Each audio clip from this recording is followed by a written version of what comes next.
Welcome back. ज़िंदगी कैसी चल रही है बताओ ज़रा। उसके बाद वीडियो स्टार्ट करते हैं। सब ठीक ठाक है? तुम खुश हो? बताना ज़रा कमेंट पर, ठीक है? तो चलो कहानी स्टार्ट करते हैं। मान लो कि तुम्हारा परिवार अगर एक बिजनेस फैमिली है ना? तो तुम्हें एक छोटा सा दुकान तो मिलेगा ही, राइट?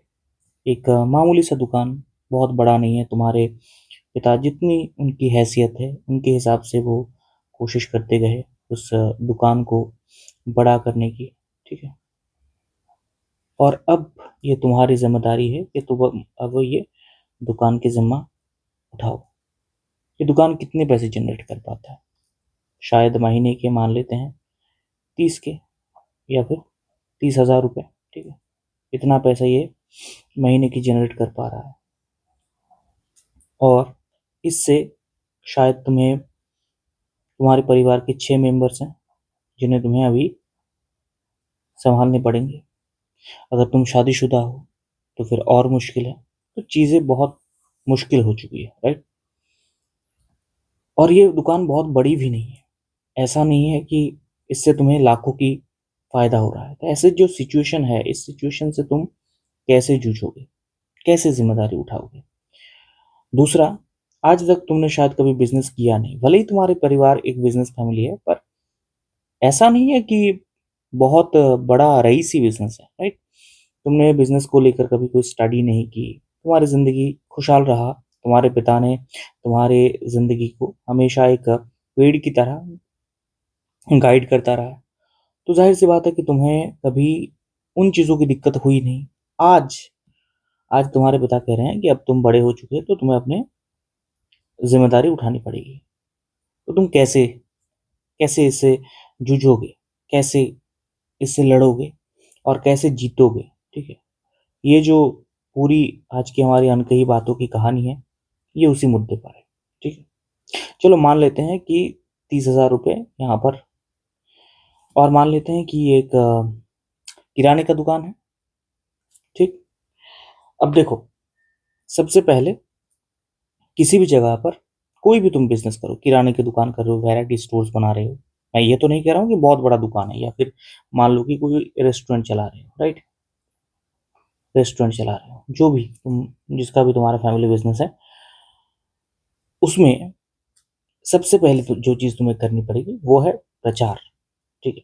किसी भी बिज़नेस के लिए उस बिज़नेस की प्रमोशन की बहुत ज़रूरत है। बगैर प्रमोशन के उस बिज़नेस के लिए आगे बढ़ पाना बहुत मुश्किल है। अब तुम कहोगे कि क्या हर चीज़ को प्रमोशन की ज़रूरत है? नहीं। देखो, भारत में ना एक ये कहना शायद सही नहीं होगा, क्योंकि ये जो है, ये एक मदिरा, ठीक है? एक मदिरा ब्रांड है, मतलब शराब की ब्रांड है, ठीक है?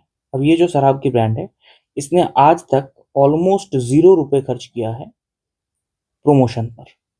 ये पूरी तरह से रिलायबल रहा, अ, जिसे कहते हैं वर्ड टू वर्ड, यानी मुँह की बात से, ठीक है? तो ज़ाहिर-सी बात है, ऐसे कुछ बिज़नेस होंगे, पर तुम इस बिज़नेस को देखकर पूरी की पूरी बिज़नेस मॉडल को एनालिसिस नहीं कर सकते, क्योंकि इन चीज़ों को हम आम तौर पर कहते हैं एक्सेप्शन। जैसे बहुत बार होते हैं ना कि कोई एक वीडियो किसी ने डाल दिया, और वही वीडियो लगभग-लगभग 20 लाख व्यूज़ ला दिया, और वो चैनल रातों-रात मोनेटाइज़्ड हो गई।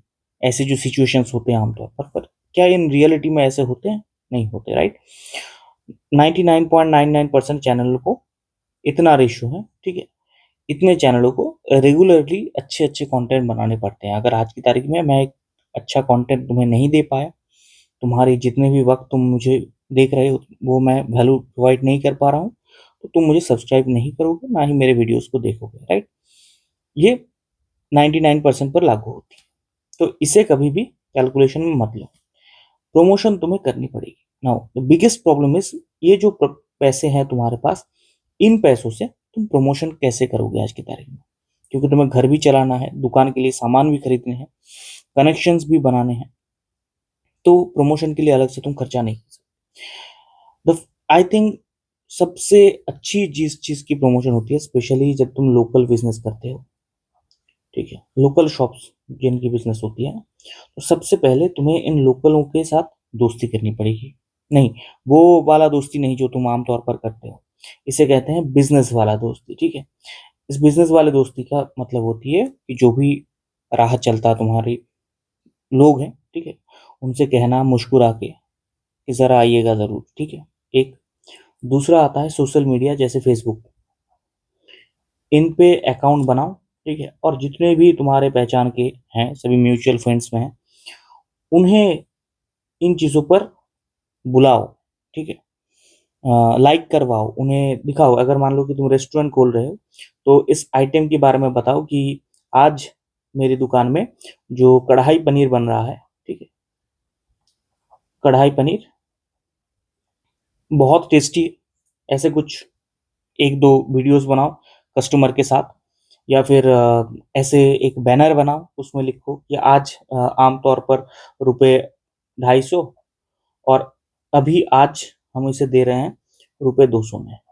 आमतौर पर शायद तुम 200 में ही देते हो, बट ऐसे दिखाओ, ठीक है। ये बिजनेस का एक मॉडल है, ठीक है।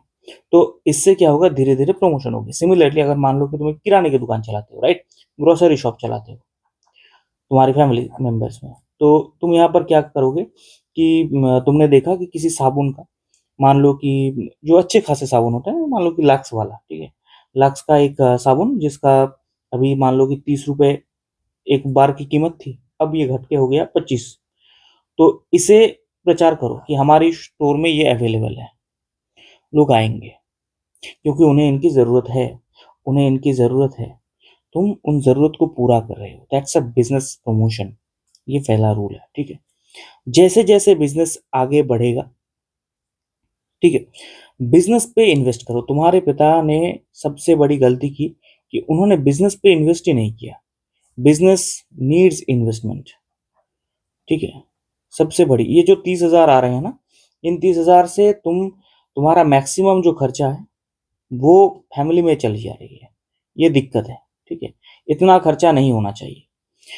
30,000 अगर जितने भी सेविंग्स हैं, उन सेविंग्स के थोड़ा थोड़ा करके बिजनेस पे इन्वेस्ट करना स्टार्ट करो। अब बिजनेस में इन्वेस्ट कब करना चाहिए, उसके लिए मैं एक सेपरेट वीडियो बना दूंगा, लेकिन इतना समझ लो कि बिजनेस तुम्हें तभी इन्वेस्ट करनी चाहिए जब तुम एक कंसिक्यूटिव प्रॉफिट देख पा रहे हो।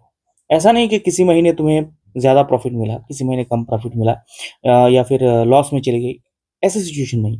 तुम्हें इतना पता है कि कुछ भी हो जाए, मैं 20,000 मिनिमम मेरी बिजनेस प्रॉफिट में जनरेट करने वाला है, सारा सब कुछ छोड़कर प्रॉफिट में जनरेट करने वाला है।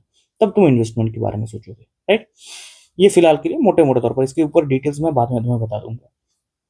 अब ऐसा जब हो रहा है तब तुम इन्वेस्ट करोगे। इन्वेस्ट के ऊपर हमेशा यह याद रखना कि तुम उन चीजों की एनालिसिस करोगे जो बिक रहा है। तुम उन्हीं चीजों की ऊपर इन्वेस्ट करोगे जो बिक रहा है। ऐसा मत सोचो कि ठीक है, इस हफ्ते बहुत अच्छे मेरे साबुन बिके, तो मैं साबुन पे इन्वेस्ट करूंगा। नहीं, कौन सा वाला साबुन बिका, लक्स वाला साबुन बिका, तो लक्स पे इन्वेस्ट करूंगा। इस हफ्ते मेरी मान लो कि चिली पनीर ज्यादा बिका, तो मैं ये आइटम एक सिग्नेचर आइटम बना दूंगा कि ये हमारी रेस्टोरेंट का फेमस सिग्नेचर वाला आइटम है, राइट। सिमिलरली हर एक जगह पर तुम्हें सिमिलरली करनी पड़ेगी। बिजनेस पे इन्वेस्ट होगा। एज द बिजनेस तुम्हारी बढ़ना शुरू हुआ, तुम बिजनेस पे इन्वेस्ट करना स्टार्ट किए। बिजनेस पे इन्वेस्ट कहाँ कहाँ पर करोगे, एक तो इन सामानों के ऊपर, दूसरा दुकान के ऊपर, दुकान के ओरिएंटेशन के ऊपर, दुकान के लुक्स के ऊपर, ठीक है। दुकान को धीरे धीरे उनके फर्नीचर्स वगैरह हर एक चीज को तुम्हें धीरे धीरे चेंज करनी पड़ेगी। और सबसे जो चीज तुम्हें हमेशा याद रखना होगा कि मुस्कान, ये बिजनेस के लिए बहुत इंपॉर्टेंट है, ठीक है। जो दुकानदार स्माइलिंग फेस के साथ आती है, उसी दुकानदार की बिजनेस बिकती है। तो हमेशा मुस्कुराते रहना है। जो भी तुम्हारे स्टाफ हैं उन्हें भी वैसा ही कहो। देखो, सच्चाई ये है कि तुम्हारे अलावा भी तुम्हारे इलाके में और भी दुकानदार हैं जो कढ़ाई पनीर बेच रहा है, जो ग्रोसरी शॉप्स में किराने की चीजें बेच रही है, राइट। तुम उससे कहाँ पर डिफर कर रहे हो, तुम डिफर कर रहे हो तुम्हारे जिसे हम कहते हैं व्यवहार पर। तुम कस्टमर के साथ किस तरह से व्यवहार करो। सेम प्राइसिंग, ठीक है, अच्छी टेस्ट तो तुम प्रोवाइड कर रहे हो, लेकिन जब वो दुकान पे आ रहा है उसे एक वेलकम जेस्चर दो। ऐसा लगना चाहिए कि वो एक ग्रैंड पर्सन है, ठीक है, कि मुझे तो इतने अच्छे से मेरे साथ वो पेश आए, राइट। क्या लेंगे क्या लेंगे। वो जो तुम 5 स्टार वगैरह में देखते हो ना होटल में, उनकी बिजनेस पता है इतना पॉपुलर क्यों है? क्योंकि वो एक्चुअल में अपने क्लाइंट्स को, अपने कस्टमर्स को वैसे सर्विस देते हैं कि वो सर्विस एक्चुअली किंग वाला लगे, वीआईपी सर्विस। हर कस्टमर वीआईपी है, कुछ ऐसा वाला सर्विस कि अगली बार उसे कुछ भी खरीदना हो तो तुम्हारे पास आएगा। That's very important. और जब तुम ये चीजें धीरे धीरे सीख जाओगे तो हमेशा दुकान के लिए एक ब्रांच खोलो। ये जरूरी है, दुकान को एक्सपेंड करना जरूरी है, बिजनेस के लिए एक्सपेंड होना जरूरी है, right. Without branch, without expansion तुम वही के वहीं रह जाओगे। कल को अगर तुम्हारी बिजनेस की डाउनफॉल हो गई किसी वजह से, तो तुम्हें बचाने के लिए कुछ नहीं है। तो हमेशा याद रखो कि एक सीड तुम डालोगे उससे ट्री बनेगा, और जैसे ही उसमें ट्री बनेगा उस ट्री में दोबारा सीड्स आएंगे, और उन सीड्स को तुम दोबारा डालोगे, उनसे और ट्रीज बनेंगे। कब तक करोगे? जब तक एक डेंस फॉरेस्ट क्रिएट ना हो। डेंस फॉरेस्ट का मतलब है बहुत घना जंगल, ठीक है। तो जब तक ऐसा क्रिएट ना हो तब तक तुम्हें ये करना है। सिंपल सा रूल है। अब तुम्हें लगने लगा होगा शायद कि फैमिली बिजनेस उतना भी टफ नहीं है। अगर अब भी टफ लग रहा है तो डेफिनेटली तुम मुझे कमेंट सेक्शन पे कहो। तुम्हें तो पता है कि मैं तुम्हारे जवाब देने के लिए तैयार हूँ, तुम्हारा बड़ा भाई जो हूँ। तो डेफिनेटली जो भी तुम्हारे मन में सवाल आ रहा है, जो भी तुम्हें लग रहा है कि ये जगह मिस हो रहा है या फिर ये जगह मुझे करनी चाहिए या नहीं करनी चाहिए, डेफिनेटली पूछ सकते हो। और आगे भी ऐसे ही वीडियोस आते रहेंगे। तो अगर तुम्हें ये वाला वीडियोस पसंद है तो पुराने वाले को भी चेक कर लेना, और नए वाले के लिए सब्सक्राइब भी कर सकते हो, ठीक है। कोई ज़बरदस्ती नहीं है, करना ना करना तुम्हारी मर्जी है। मैं बस बोल रहा हूँ क्योंकि हर किसी को बोलनी पड़ती है। तो हाँ, सब्सक्राइब कर सकते हो, लाइक कर सकते हो, शेयर कर सकते हो, जो भी तुम्हें लगे, पर कमेंट ज़रूर कर सकते हो, ठीक है। इसके लिए मैं कहूँगा आमतौर पर, ठीक है, क्योंकि अगर मुझे नहीं पता कि तुम्हारी दिक्कत कहाँ पर है तो बड़े भाई होने के नाते मैं उसे सॉल्व कैसे करूँगा, राइट। तो मिलते हैं अगले आने कई बातों में। खुश रहना मेरे भाई।